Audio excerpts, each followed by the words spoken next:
She was just a kid in row 9, or at least that's what everyone around her believed. Her sneakers were scuffed at the toes, her hoodie a size too big, sleeves pulled over her hands the way kids did when they wanted to disappear. She sat by the window, forehead pressed lightly to the cool glass, watching clouds stack and unstack like quiet mountains drifting past. From up here, the world looked harmless, soft, manageable. The cabin smelled like recycled air and coffee. Seatbelts clicked. Pages turned. Someone 2 rows ahead laughed too loudly at something on their phone. Mira noticed everything, even though she pretended not to. She always did. Not because she was nervous, because she'd learned long ago that awareness kept you alive. Asterisk. Her boarding pass rested folded in her pocket.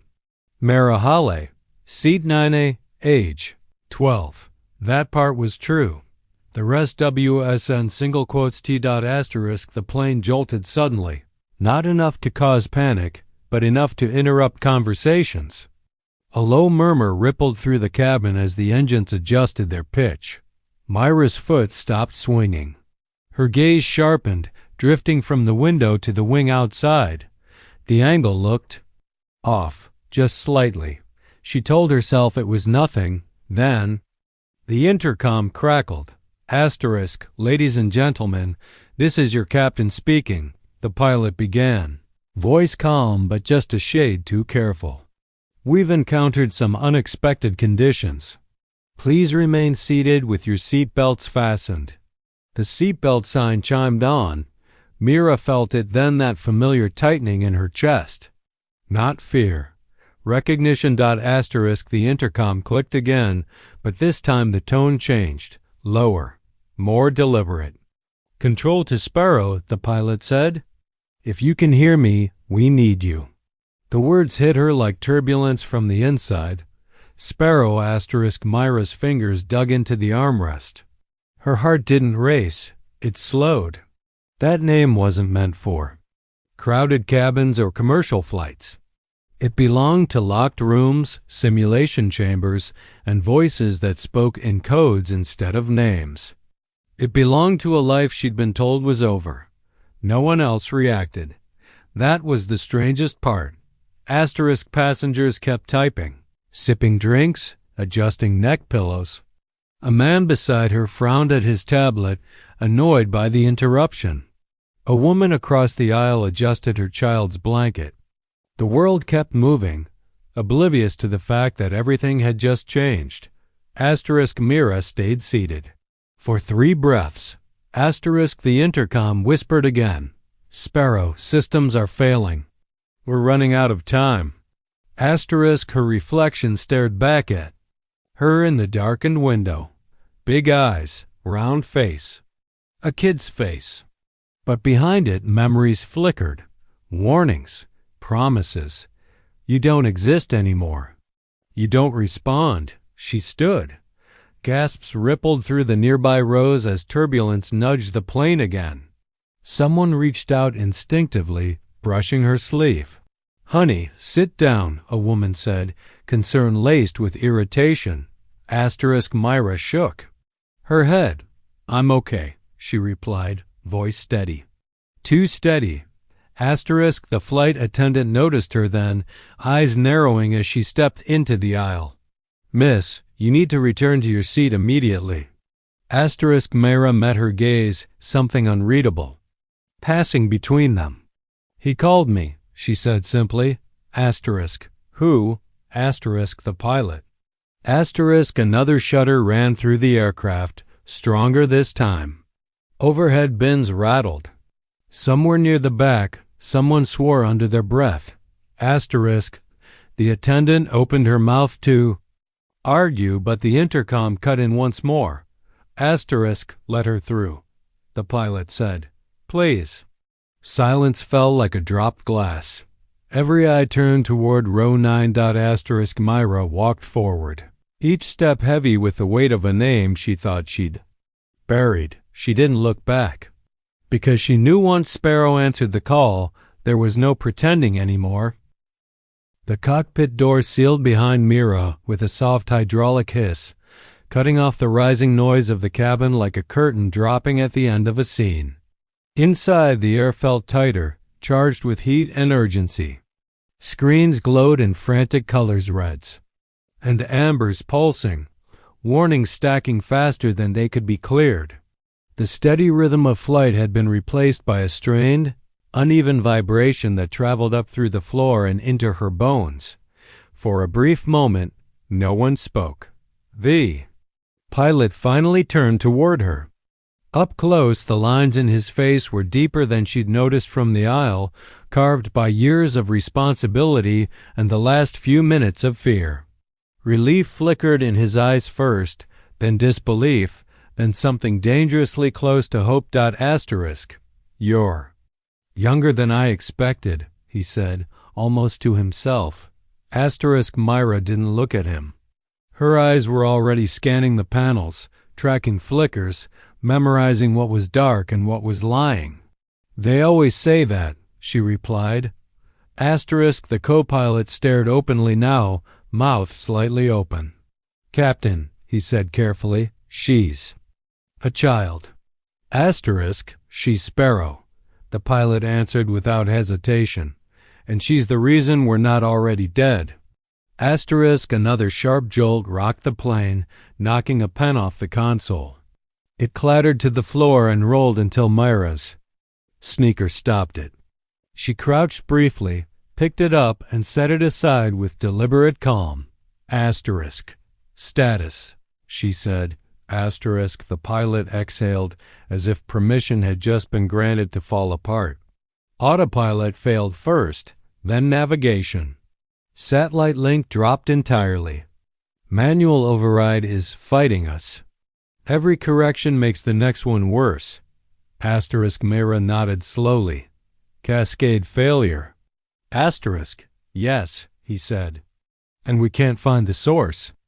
You're not supposed to, she replied. Show me the system root. The co-pilot blinked. The protected layer? Yes. That's locked, he said. Company level encryption. Myra didn't answer. She reached forward, fingers moving with practiced precision, and bypassed the lock in seconds. The screen shifted, revealing deeper architecture code beneath code, the bones of the machine.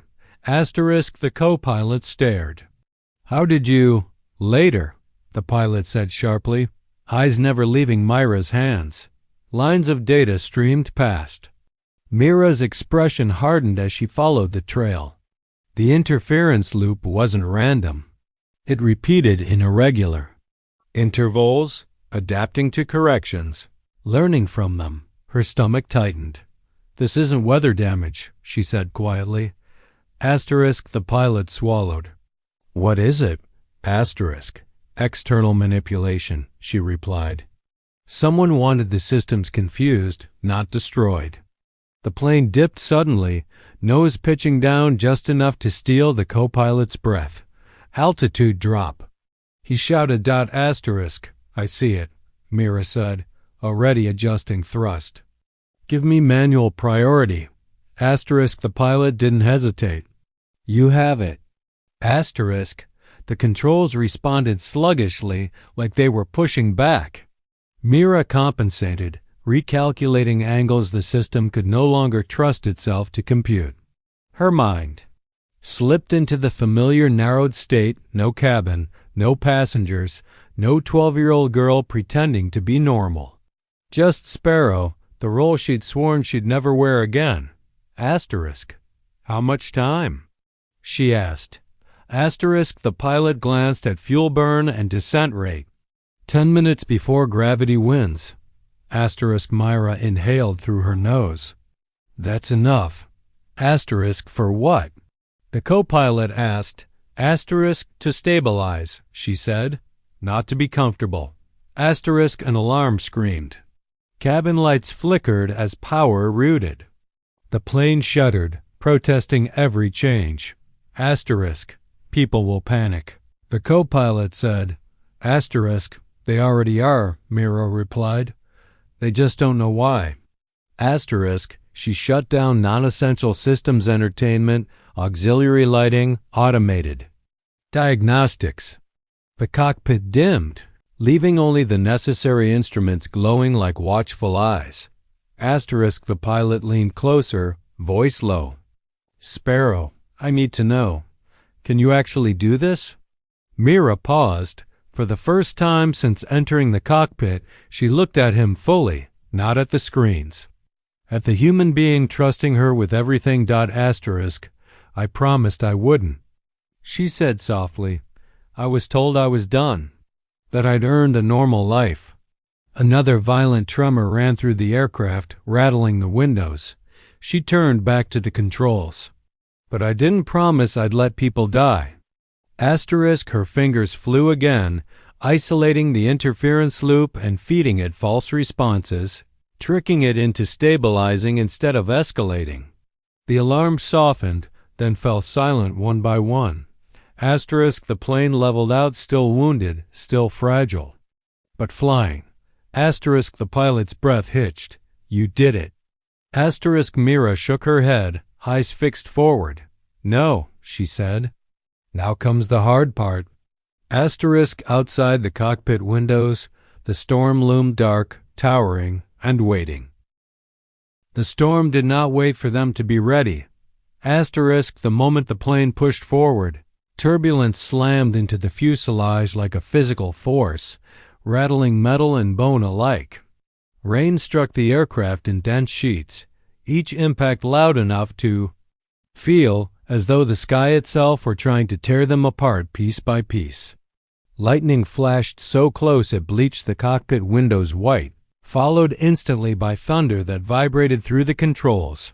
Mira didn't flinch. Her hands rested lightly on the panel, fingers moving in short, precise motions. The aircraft was no longer something she rode inside, it was something she wore, something she listened to the way a doctor listened to a heartbeat. Every tremor told her a story. Every delay in response whispered where the damage was spreading. Asterisk, wind. Shear increasing, the co-pilot said, voice tight. We're getting unpredictable lateral pull. Asterisk, I know, Myra replied.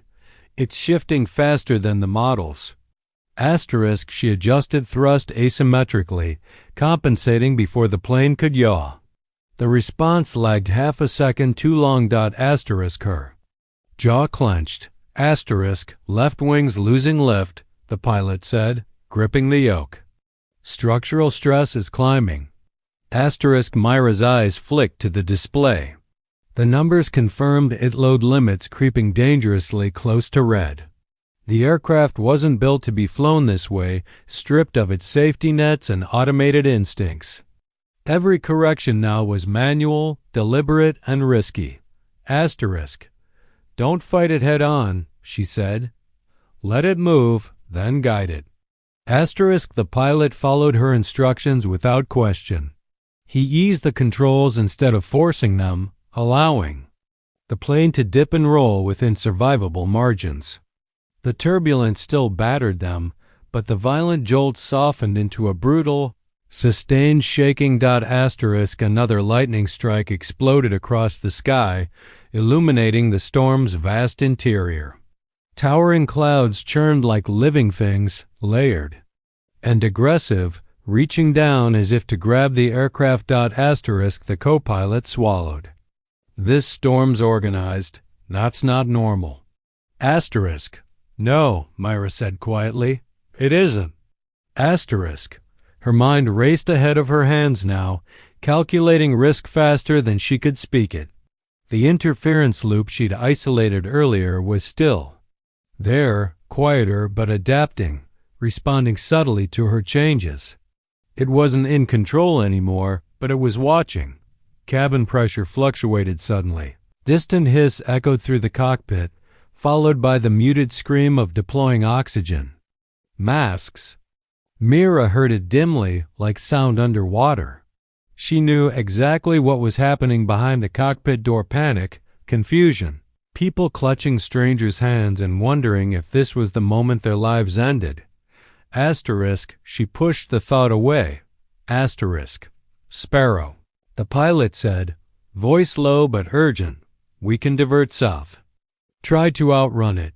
Asterisk, Mira shook her head. The storm's rotating faster than we are. If we turn broadside, the shear will snap us. Asterisk, another violent jolt threw her forward. The horizon tilted sharply, then corrected just in time. Asterisk, structural. Integrity is dropping. The co-pilot shouted. Asterisk, Mira reacted instantly. Cut descent rate, now. Asterisk, the engines roared in protest as thrust increased.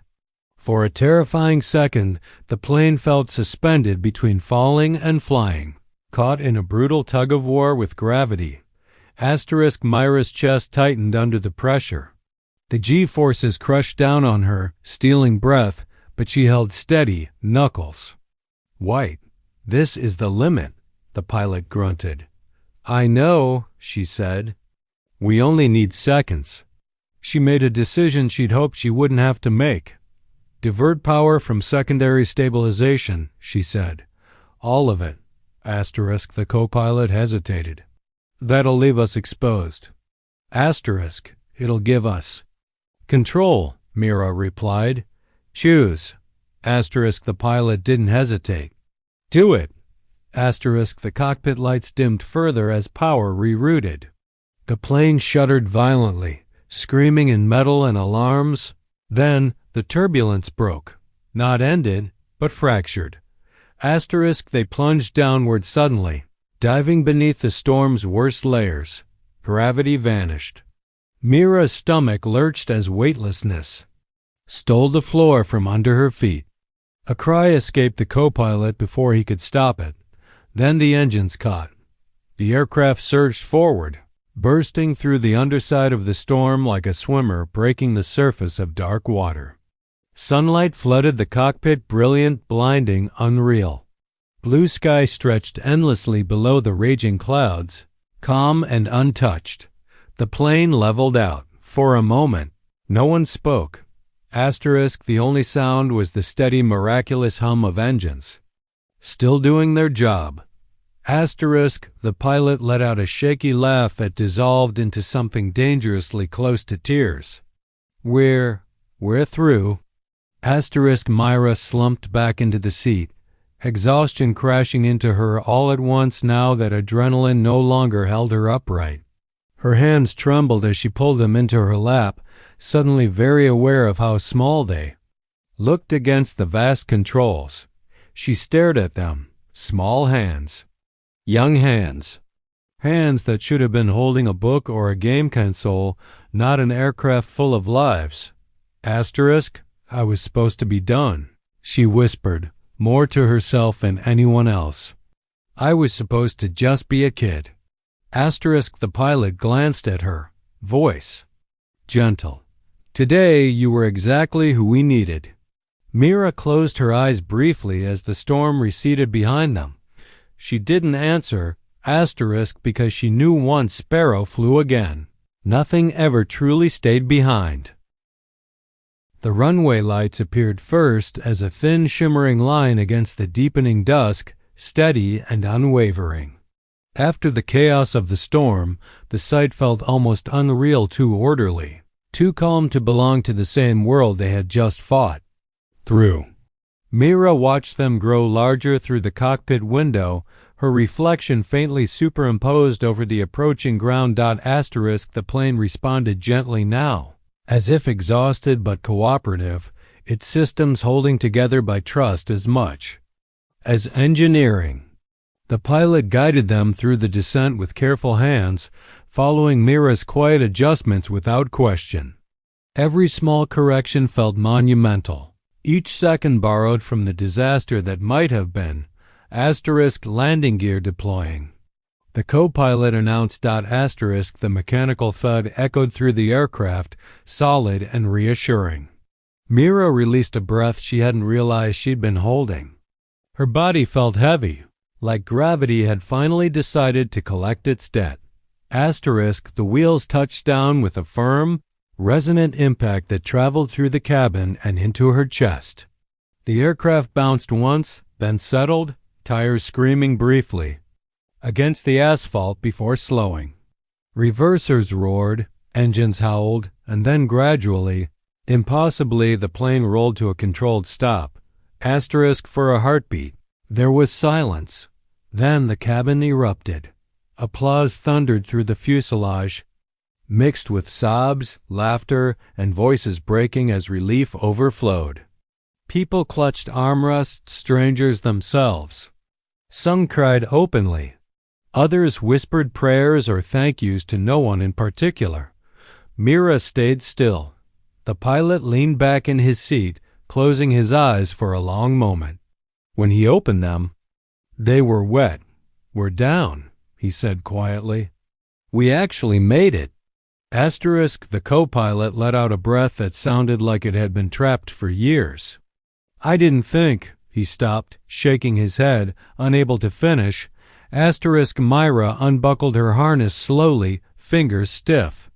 Her legs felt weak as she stood, the adrenaline finally draining away and leaving exhaustion in its wake. She glanced. Once at the controls, silent now, obedient, innocent. Asterisk. "Thank you," the pilot said, turning toward her fully. His voice carried the weight of every life still breathing behind that door. "You saved all of us." Asterisk Myra looked down. Praise felt heavier than fear. "I just did what I had to." Asterisk, she moved toward the cockpit door, but the pilot's hand hovered near the intercom.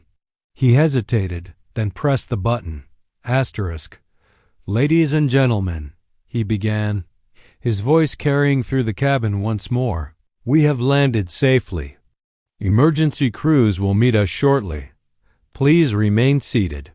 He paused. "This flight is safe today because of a passenger who stepped forward when it mattered most. Whoever you are, thank you." Asterisk, he released the button without saying her name. That mattered. Mira slipped out of the cockpit as the plane taxied slowly, applause swelling again when the passengers realized they were truly finally safe. Faces turned toward her as she moved down the aisle, some curious, some grateful, some still dazed. She kept her head down.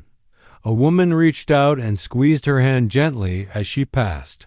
"Thank you," she whispered, tears streaking her cheeks. Asterisk Myra nodded once but didn't slow. Asterisk, she reached row 9 and sat, buckling herself in just as she had before everything went wrong.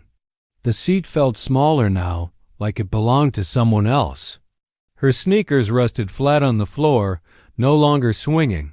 Asterisk outside the window, emergency vehicles lined the runway, lights flashing silently in the distance. The sky had turned gold and violet, the storm nothing more than a dark bruise on the horizon.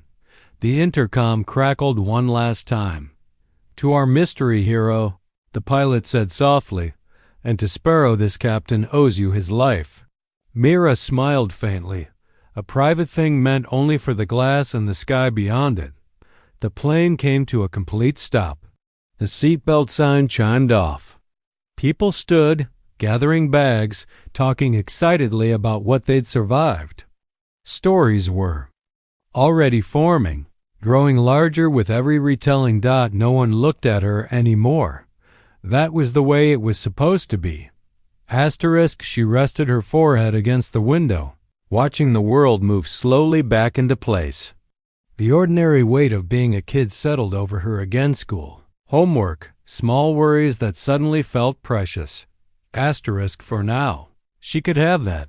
Asterisk, but somewhere, deep beneath the calm, Sparrow stirred awake, listening, waiting for the next call that might come. Mira closed her eyes as rescue crews approached the aircraft. She was just a kid in row 9 again. Asterisk until she wasn't.